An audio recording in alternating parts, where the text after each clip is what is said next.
our country literally has the largest parental happiness gap. Those countries with more societal supports, right? High quality, affordable childcare, they had much smaller parental happiness gaps. Societal structures make it much, much more difficult than it needs to be. And we pay a price from a mental health standpoint, from all of that standpoint, but our society, pays a price too.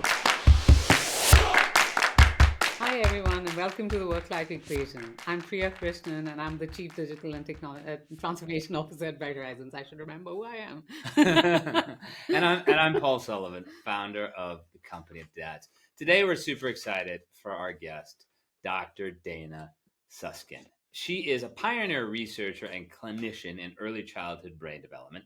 She's not only the founder and co-director of the TMW Center for Early Childhood Learning, that stands for 30 million words. We'll get to that later. And a professor of public health at the University of Chicago. She also directs the Pediatric Cochlear Implant Program. For those following at home, cochlear implants means that Dr. Suskind helps children to hear. She serves as a professor of surgery, pediatrics, and public policy. In her groundbreaking work, Dr. Suskind has dedicated herself to optimizing early brain development and preventing cognitive disparities. She empowers parents to be, quote, brain architects. We'll definitely go into that through her books, Parent Nation and 30 Million Words. Dana, welcome to the show. Thank you so much for having me.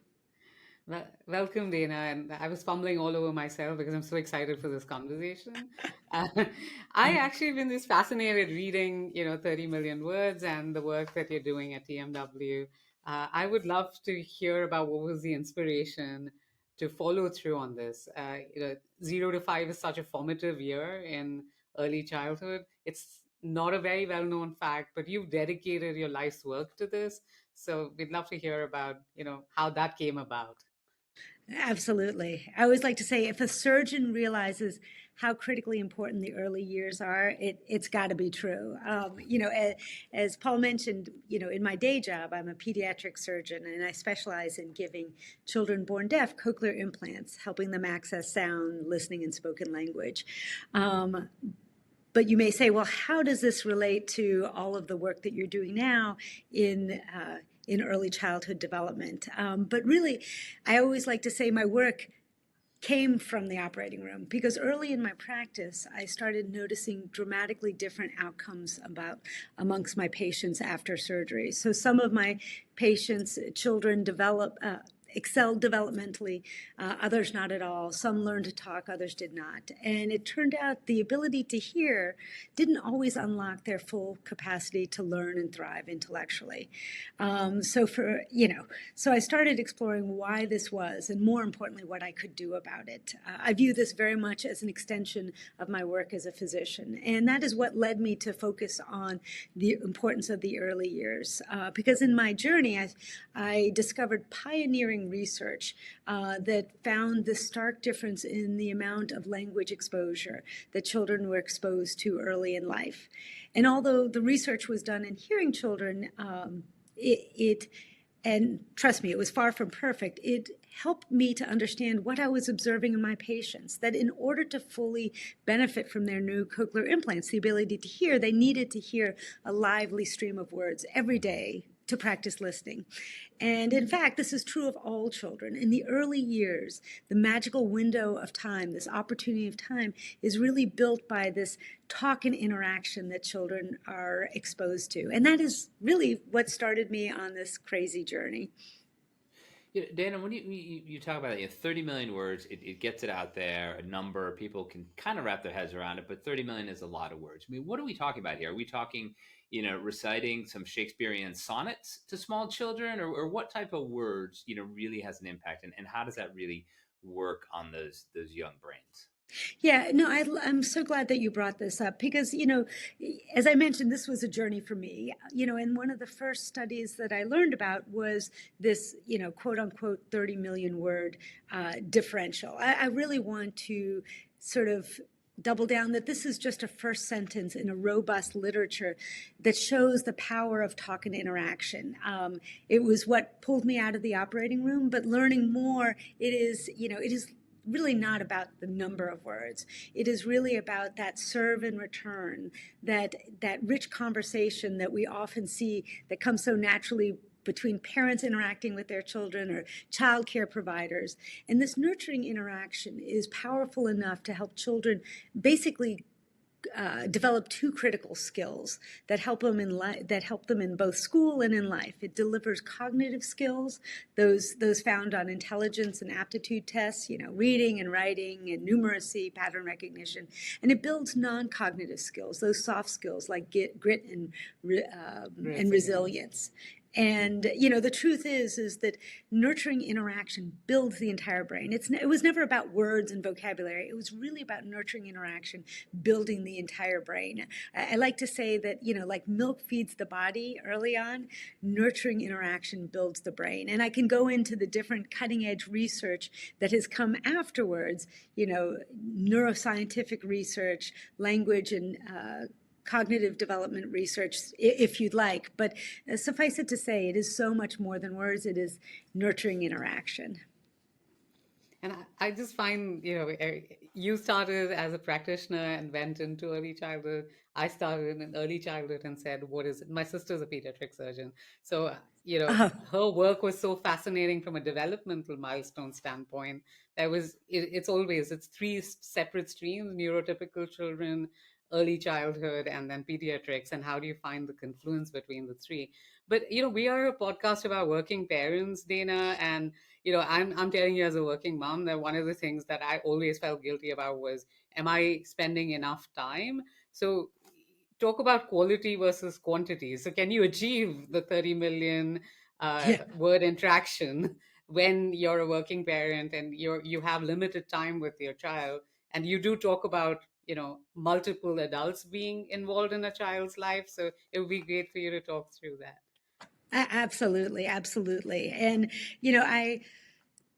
we can talk about this later, but the fact that I want parents to also give themselves grace, and that's really about, the parent nation and how society has to do better at supporting working parents in the early years. And also to move away from that 30 million words to actually in our center, we've culled down what it is that parents and caregivers need to do to build children's brains. We call it the 3 T's: tune in, talk more, take turns. Basically, getting your child engaged in conversation. With that being said, I think that it's important for parents to know that this is not science that says, oh, go talk to your children nonstop, day and night. It is just the opposite. It is really, the intentionality of, while you're, while you're with your child, being intentional about using that responsive talk and interaction. And the fact that it's not all on your shoulders, right? I mean, it takes a community, whether it be aunts, uncles, high quality childcare, like Bright Horizons. It all complements, the work that you want, your work as the brain builder, that it's not all on your shoulders. And this is not about guilt, but just understanding how it is that you build children's brains. But I wanted to respond to Priya that your sister is a pediatric surgeon. My late husband was a pediatric surgeon as well, so maybe they even knew each other. So. Listening to that, you about the interactions, it makes me feel a little better because my dad plays a huge role in my daughter's lives. We call him Grampy, and his stories are so far-fetched and nonsensical that I'm glad that's not doing any damage. Okay, because I was like, maybe you just read the sonnet to them. I don't know. I mean, there's a line. We're going to get to Parent Nation in the second segment. I love that book, but there's a line in that I want to read. This is, because you are this esteemed surgeon, a scholar. You wear your achievements quite lightly, but you're a big deal. But you have this line in the book: none of us is a superhero with magical abilities to manage work and life. We are all just human. And then you go on to talk about the help you've had in your life. I'd love to take you back. You mentioned your late husband, Don. The podcast is called The Work-Life Equation. What people won't know is that you are the mother of 8 children. I'll let you unpack that. For those old enough, there was a show called 8 is Enough. So we're at 8. That was the stuff. But, your husband, your first husband, Don, was an amazing surgeon. He died trying to save saving children. But that turned your whole work life situation completely upside down.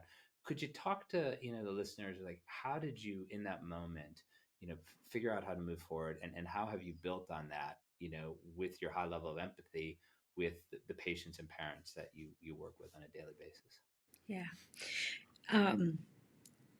So where to start? I am now a mother of 8 children. I have 3 biological children that I had with my late husband, Don, who is always with me, and I have 5 bonus children with my John, who I remarried, who I'm sure that Don sent down to me, and they have a wonderful mother as well. So I'm the bonus. So, but going back to 2012 when I lost my my love and my partner, Don, was incredibly, obviously, traumatic, both as an individual and as a parent. I always say that when you have children and that something like that happens, you can't curl up in a ball and not move forward.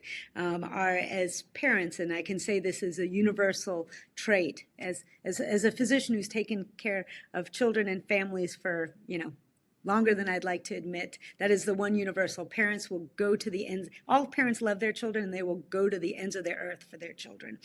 But at that moment, I thought, oh my gosh, how do I go forward? I had these 3 young children, and even though I was a physician, you sort of forget it. You feel like, how am I going to do this? And I saw this. My main goal was like, how do I get my children to adulthood? In one piece, so that they can have the life they were supposed to have. And I felt scared and alone and afraid.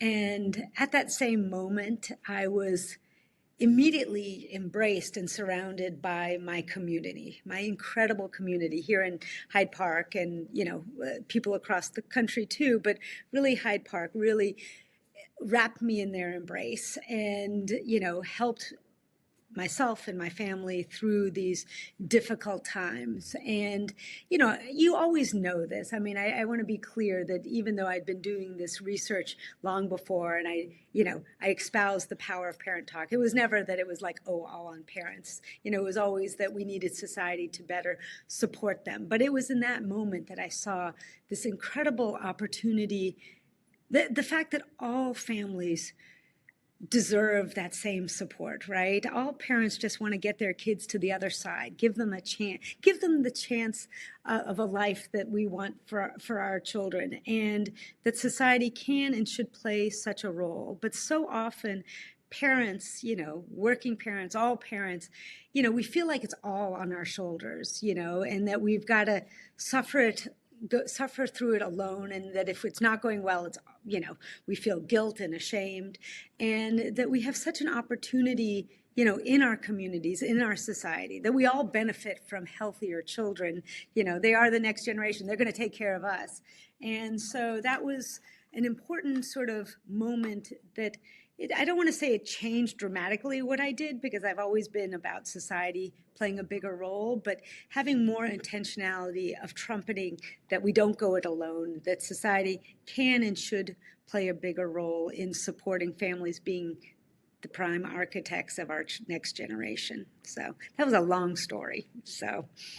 But such a, I don't know, yeah, you're just a fascinating person. Your work is so amazing. And then, how you've taken what is an incredibly tragic moment in your life and converted it into doing good for others is very admirable. So, thank you for what you do, Dana. But, the fact that you're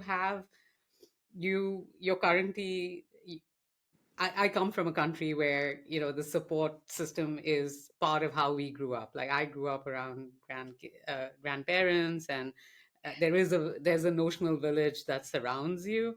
It certainly can be very isolating in communities, especially when you're moving across geographies, etc.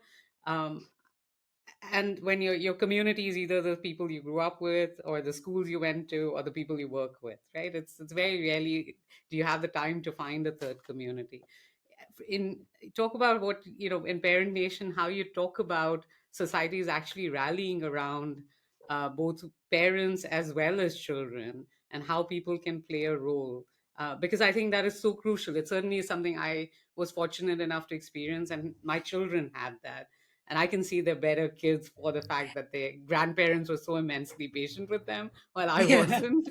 So I'd love to hear about, how you talk about that in Parent Nation. And there's so many elements in Parent Nation that I'd love to dig deeper with you on. Yeah, no, absolutely. And, I like to say, what is quite obvious. The potential of children depends on the support for their parents. And, it is a different structure in our country than, in India, but you see the huge impact of social, cohesion and community lifting up children and families. And while, so you have to sort of think about it through the lens of our country. And I've thought, especially, this is about working parents. I think that businesses, companies can play a huge role in supporting that cohesion, right? I mean, both, not, both in, giving flexibility and support, and seeing parents at, their workers as whole individuals. And I can tell you a hilarious story about my late husband and secret parenting, but sort of on, shining a light that, none of us are work parent, we're whole individuals, and that we can bring our entire selves to work when we're seen as a whole individual and be that much more productive. Let me be clear.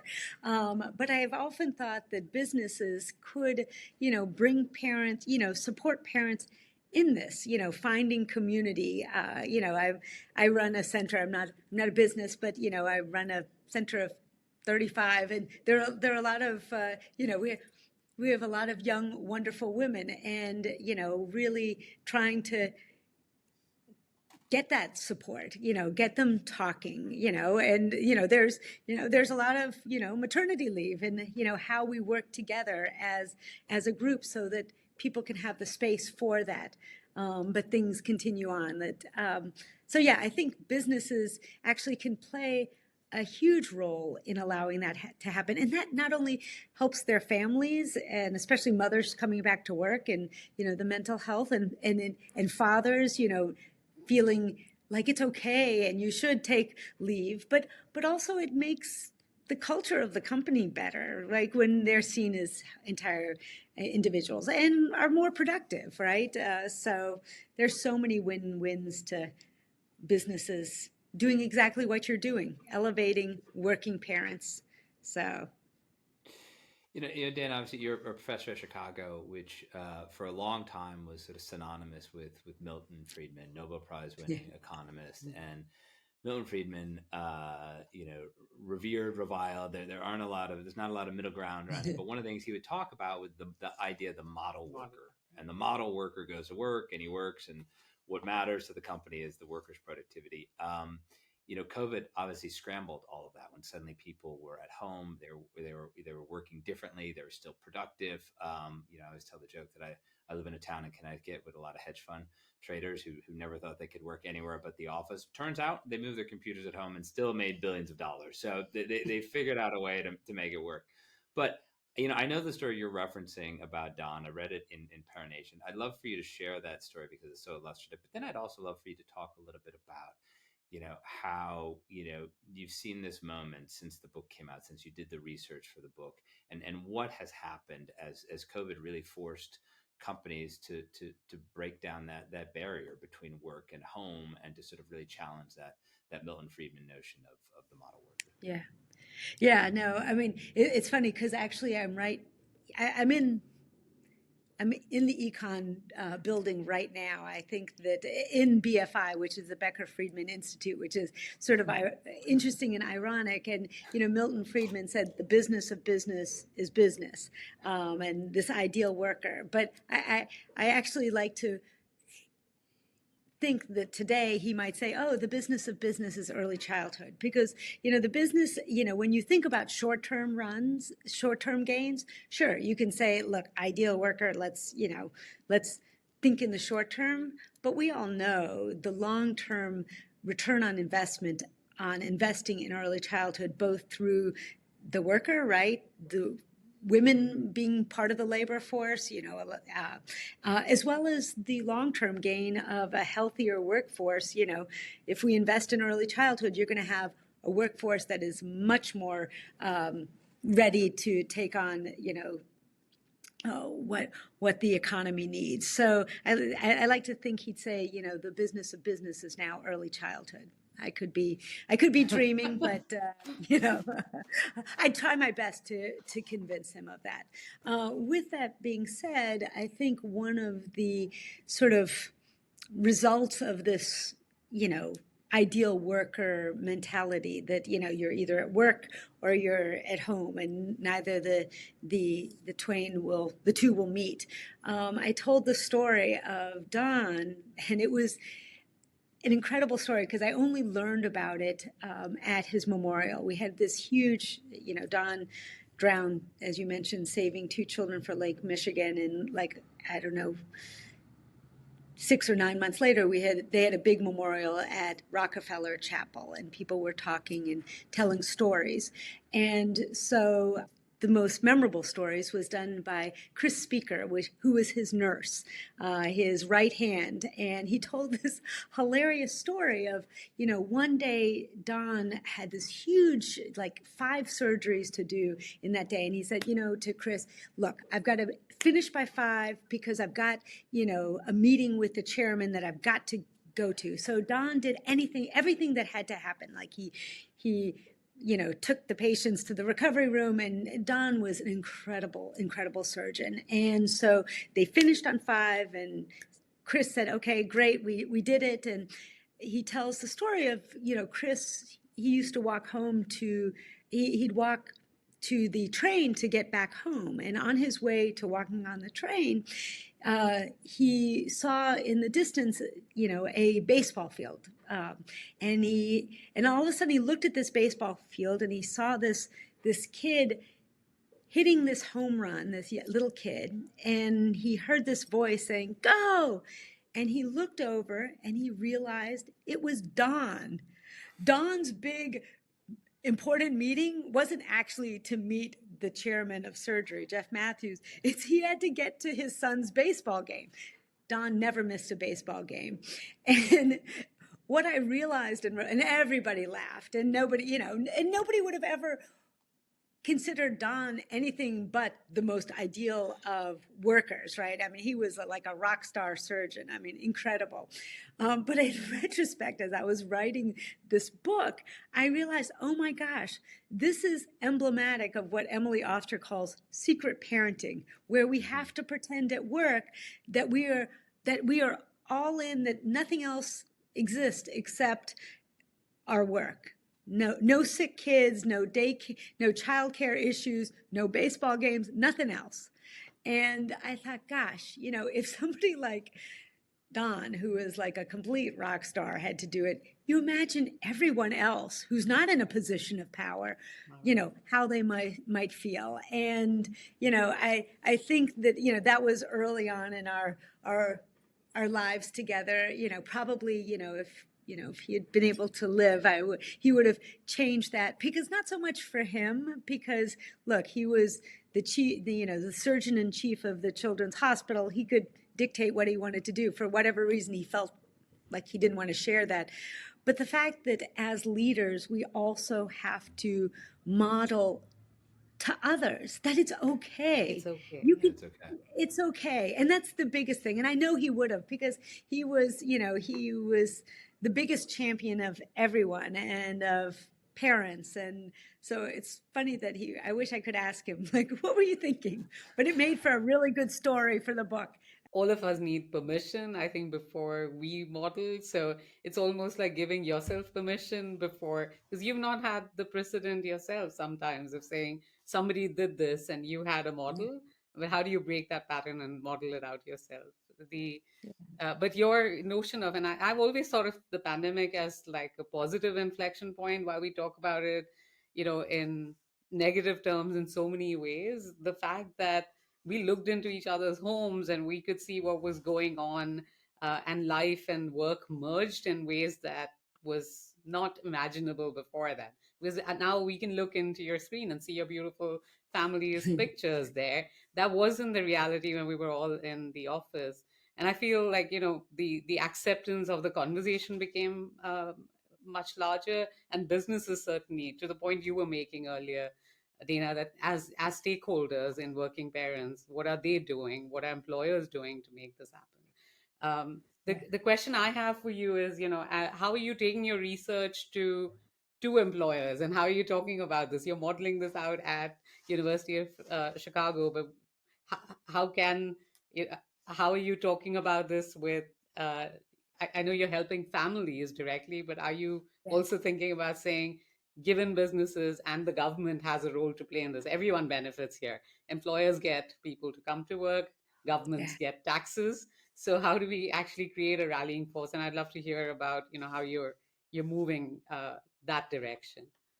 Yeah, no, I mean, similar to, I have lots of discussions with both businesses and believe it or not, I'm in, we're partnering with the state of Connecticut, the Office of Early Childhood. So we're trying to both get the message out. We've on the Parent Nation front, we do, just to be clear, at the center, we do a lot of work still in, working with childcare providers, working with parents, with the programs that we've built. And so the Parent Nation is more, what are the contextual features of a country and a society that need to happen so that everything else can happen. But yeah, no, I continue the conversation. We've actually, if you go to parentnation.org, we actually have free downloadable, almost like a curriculum program for how parents can come together and share with either their businesses or their communities, how they can come together to affect positive change. What is it? Every community is different, and each groups need different things, but it's more of a framework of how they can build that sort of community to result in positive change. So if your listeners go to parentnation.org, they can download a bunch of resources that they could put into action. So. Dana, in addition to being a surgeon, in addition to running a center, you're also the author most recently of a book, A Parent Nation. And one of the parts in that book you talk about are parent villages. And it's something that individual parents can do within their communities. Can you sort of explain to the listeners how the idea of parent villages came about and how they actually work in practice? Absolutely, absolutely. What was so clear as I was writing the book, talking to families across the country, while, on the surface, they look so different, there was such a universality of the struggles and the desires for social community, right? There was almost this sense of isolation. And as I was talking to people, I was also sort of realizing through this isolation, there was, the impact at the individual level, but also the societal level. Because if people don't come together to sort of affect change and share and be part of the change, it becomes much more difficult. And so myself and my team, including this amazing woman, Yoli Flores, came up with this idea of parent villages. You always hear the term, it takes a village to raise a child. I actually like to sort of tweak that. It takes a parent to raise a child, but a village to support that parent. And so the idea of villages was, could we build a curriculum or a framework that was agnostic to, views on different, there are many ways to parent children, right? It was agnostic to, all of those things, but provided a framework to allow parents to sort of see how they could come together, find community. We always say to find community, forge collective identity, and bring about change. And we built this curriculum, and just so you know, as I mentioned, it is all free downloadable on the parentnation.org website, both English and Spanish. And really, it's a 4-session, 90-minute sessions that allows the host and the families to go through it. It includes training and standalone activities, and it's really based on these ideals of that I'm going to share with you. Should I share with you, or do you want to ask me more questions? Yeah, no, please share. Yeah. Because you think about, like, what are the fundamentals? Like, everybody, parents want different things. They need different things. Their views on parenting are wildly different. They all want the best for their children, but how to get there is different. These ideals, are that we have a society that celebrates, honors, and makes space for the love and labor that goes into raising the future generation, and strives for this society strives for these ideals. This is what a parent nation is. That first, that parents have real choice, and that they have the opportunity to choose how to best care for their children from birth to childhood. Number two, that parents have wisdom, and that wisdom is honored. Their inherent leadership is, respected and uplifted, and their collective knowledge is recognized and supported. Because I think so often we sort of overlook the incredible wisdom that parents have. Third, that parents have access to supports, that they receive the resources and services and support starting at birth, so that they can be their children's best brain builder or brain architect or teacher that allows them to set up their children for success. There are only 2 more. That children are invested early. A parent nation understands that, that learning doesn't start on the first day of school, but really the first day of life. And that we need to be investing earlier in children and families so that this can happen. And you'll love the last one, and this is really important, that employers are allies. That employers recognize that parents, especially parents with young children, need support, and they need time with and for their children, and that they really, set up workplace policies that honors this. And that's sort of the core of these parent villages and a parent nation. And I'll stop there. I can tell you more of the nitty-gritty of how it all works, but that's sort of the high level. No, I think it's, I was going to ask you, could you create a parent nation at a workplace? And it was going to be one of those questions, which is, some of your communities come in the workplace, and clearly you can. It is just bringing a group of people with the intentionality to say, we are committed to this. And if there's a childcare center at the workplace, you could have your parent nation around that childcare center. I would love that. I would love that. Yeah, and I maybe we should talk about how we do that at our Bright Horizons office. But one of the things that Adi, my younger son, accused me of and continues to accuse me of is the fact that he was the guinea pig of my childcare center. He said that, I was the first student, you experimented on me, you tried all these new things. You have 8 children, so how do you manage your professional sort of precocity versus, the responsibility as a parent? Well, you can tell your son all firstborns are inherently the guinea pig. I was a firstborn, but the firstborns benefit from that. But look, children don't come with instruction guides. That is the most interesting part of it. Here, building brains, and they don't come with instruction guides. But we can talk about the tools that we've built to give parents more personalized knowledge.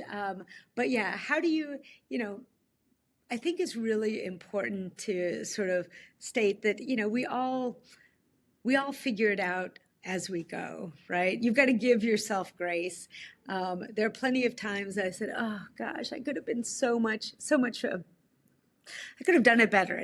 And certainly I didn't know all this research when my kids were young, but our kids turn out okay, right? I mean, I think that, what do kids need? They need unconditional love and nurturing and protection from toxic stress. And, there are many ways,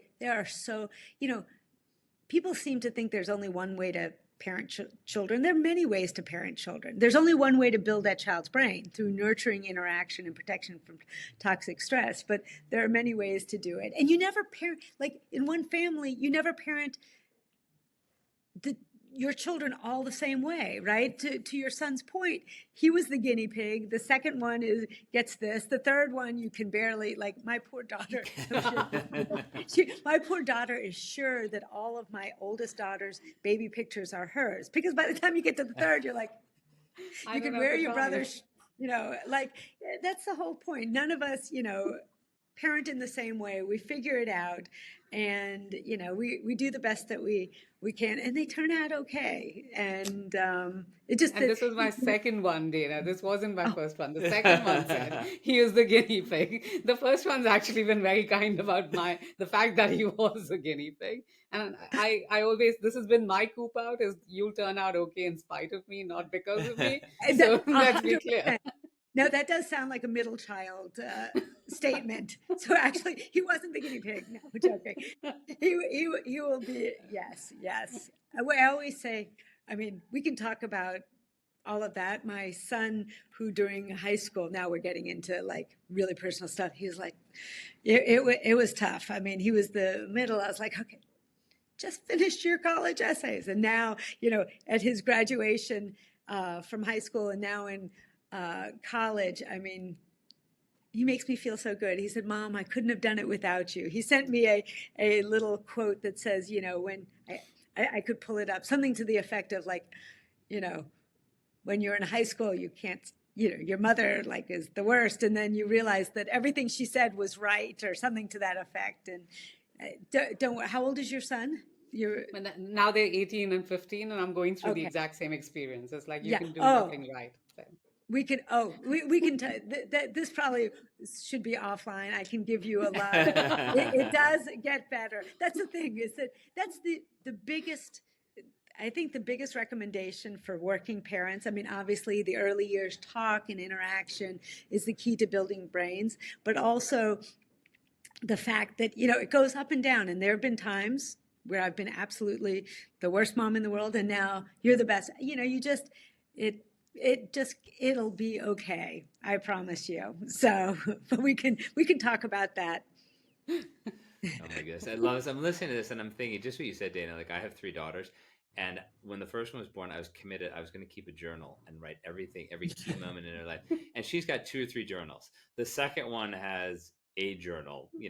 The third one had this huge milestone thing happen over the summer, and I brought her journal down, and it just sat there making me feel guilty for like 3 weeks before I finally put it back upstairs, not writing anything into it. We're having a good chat here. Obviously we're parents, we love our children, we love work, we're balancing this, we found this equation, but there is a section, in Parent Nation. There's a lot of research on this, outside, and nobody really likes to talk about, but parents are often unhappier than people who don't have kids. And there's the so-called parent, happiness gap. And we can talk about, if somebody told me years ago, you're only as happy as your unhappiest child. And I never forgot that. I was like, that's a pretty good one. And if you have enough kids, one of them will be happy at some point. But when you think, what does that come from? Is it this parent happiness gap? Where does that come from? Because when we reflect on our kids, we talk about them. We'll tell the good stories. If there's a challenging story, we'll talk how we worked it through. But we deeply love our kids. But is it that we're too hard on ourselves? We think too deeply about how they're going to turn out. What causes that parent happiness gap? Yeah. No. So you're referring to a really interesting article by Jennifer Glass and her colleagues that looked at sort of parental happiness and what, as you mentioned, the parental happiness gap. Pretty universally, non-parents are happier than parents. And it's not a difference in love of, the fact that parents don't love their kids. They love their kids, but it's stressful raising kids. It's, as Priya just mentioned, there's absolutely something always going on. And there's, so there's that part of it, but a big additional part of it that they looked at is how society supports parents and how it contributes to it. So even though that there is a gap, there are some countries where the gap is huge and some where it's very small. And the bottom line is the gaps, our country literally has the largest parental happiness gap of all the countries, all the developed nations they looked at. And what they figured out was that those countries with more societal supports, right? High quality, affordable childcare, paid family and medical leave, maybe child credits, those sorts of things.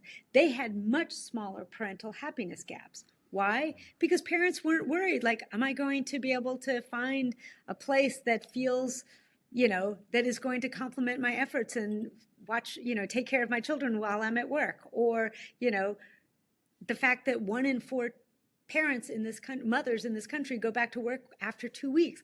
Those things add stress and add to that gap. Look, we will never remove the fact that raising humans is not an easy feat, right? There's so many upsides to it. I mean, I love my children more, like you all, more than life itself, and hopefully they'll take care of me when I'm old and decrepit. But the fact is, it's hard, it's stressful, and so we'll never remove that, and that's not the point. But our societal structures make it much, much more difficult than it needs to be. And we pay a price from a mental health standpoint, from all of that standpoint, but our society pays a price too, with not only employees that are more stressed out, not as productive, but let's face it, we've got a fertility crisis looming. I was just in Korea where it's like 1.7. I mean, like, people aren't having babies, and people aren't having babies in this country either. And somebody's, if we want to be taken care of and have doctors to take care of us, we have to make it easier to parent. So. Yeah, and it can't be a reverse pyramid, with an aging population and lesser number of children. And actually, when you ask with the younger generations, and it's interesting, right? Even from an employment standpoint, you have 5 generations in a workforce, and millennials and Gen Zs typically are questioning the institution of marriage and having children. And having children at the younger ages is really critical if you have to at least have a dumbbell, like an aging population and the younger population, so the economy is supported. So the notion of saying, how does society come about, how do employers play the role that they need to, flexible policies, childcare supports, etc., and how does the government play the role, is something that we also rally towards, saying, hey, this is not a parental issue, this is actually a societal issue, this is social infrastructure. So everything you say just absolutely resonates Yeah. with, it's like Yeah. it is. But as 2 young moms and and fathers, just given Paul is a lead dad, and this is about parenting, this is not about genders. What would be the advice that you would give in terms of saying, here are 3 or 4 things that you should be thinking about as you're having children? I love the fact that you said give yourself grace. I don't think we give ourselves the permission to fail. I think it's also important for children to see us fail, right? But what would be Yeah. 2 or 3 things that you say, hey, remember this, it's okay, you've got this, it is tough, Yeah. but you turned out fine. Yeah, no, and to remember that too. I mean, I think if you're asking from an individual who's sort of navigating, the system, as opposed to like what recommendations from the societal policy standpoint, I'd say, yes, number one, give yourself grace. Ride the tide. It goes up and down. Parenting does, and I'll tell you all the stories. Also, look at employer, if you've got the privilege to be able to look at your, who you're working with. The most important thing is, both from the top as well as your community. Are you going to be supported? Are you going to be seen as that whole individual? Are you going to feel like, oh, I've got to hide this part? Because even though if it looks like in that one company, it looks that much better, but you're going to have to hide your part, that's not going to be sustainable for the long run. And lastly, don't be scared to reach out, right? Everybody, is struggling at some point. And if we can be open and honest and supportive, right? It's not just a take. Obviously, it's a give as well. But when there's that sort of reciprocity, it makes us all stronger. So I guess those would be, but give yourself grace. And it is okay. I mean, when you're in the middle of it, you're like, will I survive and will my child be okay, even though he just bit someone, in the preschool interview, which my son did, and now he's going to be a doctor, so it'll be okay. So I can tell you about the fact that my son said, the same one, the one who's a guinea pig, who said, I don't, in the preschool interview, which is a very coveted preschool, he said, I'm not carrying an eraser to this interview because who's going to waste time erasing stuff? I'm just going to scratch my answers. I was like, you're 4 years old. You don't get to say stuff like this. He said, we need to, I need him because my son has 2 daughters and 1 son, and the son is in the middle. I think we need to get, because my son is now 21 or 22. Oh my gosh, he's such a love. Like, I'm like, oh, you're going to be independent and you're going to be successful and you're going to make the world a better place. There was a period I'm like, so we can get our boys together. He can he can mentor your son and get us through it. But you will go gray, just so you know. So. Right. So, Danny, assure the listeners that your son, who's the preschool biter, who's about to become a surgeon, he's not becoming a trauma surgeon, right? He's doing something else. Right? Yeah. No, he wants to, of course, be a pediatric surgeon like his father. He is, and his father would be his father would be proud of all of his children, Genevieve, Asher, and Amelie, but he would be just so tickled to see Asher. Asher has his heart and is just, I couldn't be more proud. But yes, there's the time leading up that makes us gray, but that's just parenting. So. You just gave some great advice there, and giving grace is when we have to reiterate, searching out the employers. But that's, sort of the individual and the agency, it depends on the individual having agency. I'm with my kids, I have some friends who are sort of crossing that line. And by crossing that line, I mean, these are friends, several years older than me who've turned 55. And when they cross that line, they immediately get a magazine from AARP announcing that they are old, whether they want it or not. And we all know that AARP has I love old people. I was very close to my grandfather. My dad's great. But they have an organization that advocates for their interest, as many, groups have organizations.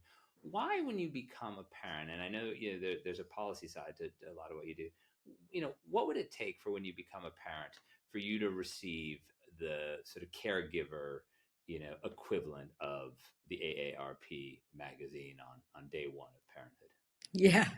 And just so you know, Paul, when you're talking about old people, you're talking about me too, because I got that. All right. So I mean, you do have 8 kids, Dana. If that doesn't age you, I don't know what does. I mean, but yeah, no, you bring up the question of like, why, I find the AARP so interesting because it's sort of, I don't want to say single-handedly. I mean, it's always more complex, but really helped, elevate and support, the elderly population across demographics, across education, race, wealth, et cetera, and elevated the entire population as a whole. And I've often thought, well, why don't parents have something similar, right? They're raising the next year. I mean, obviously children can't vote. And so why don't we have something similar to that?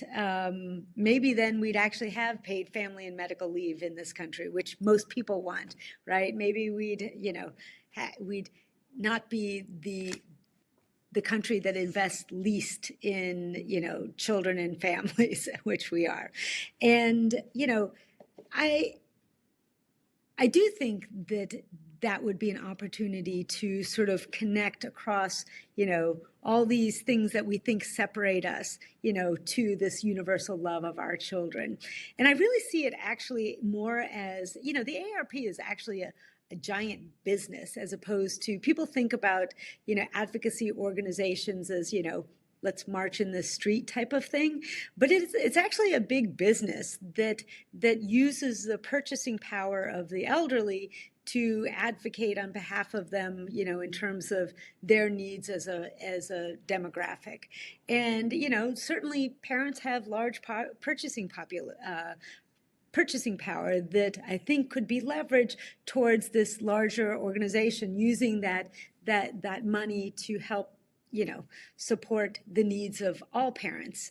And, we could, that's a huge, long conversation, but suffice it to say that the AARP helped, back in the 60s and 50s, it wasn't children that were the poorest segment of the population. It was actually the elderly.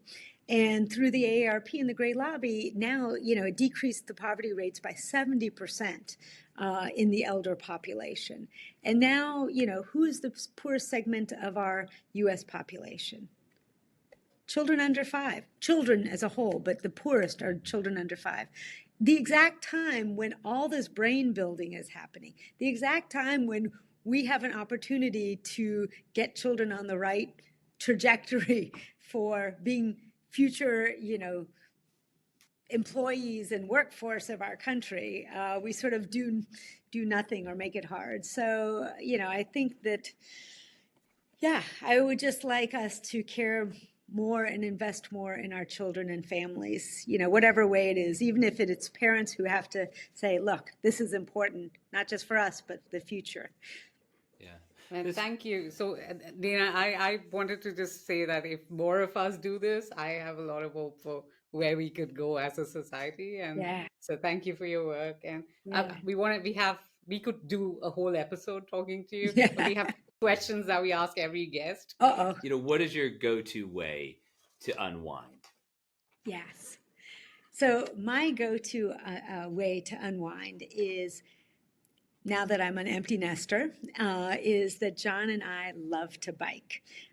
So we regularly bike the lakefront when it's warm, and when it's not warm, we regularly bike in other parts of the country. So that's the way we spend time together and get some exercise, which when you're getting older like me, Paul, you have to do. With that, thank you so much, Dana. We could have had a whole another episode talking, and you and I certainly need to share life lessons. So I will call you on the side for that. I would love to. That would be a great honor. Thank you so much. This was so fun. Thank you, Dana.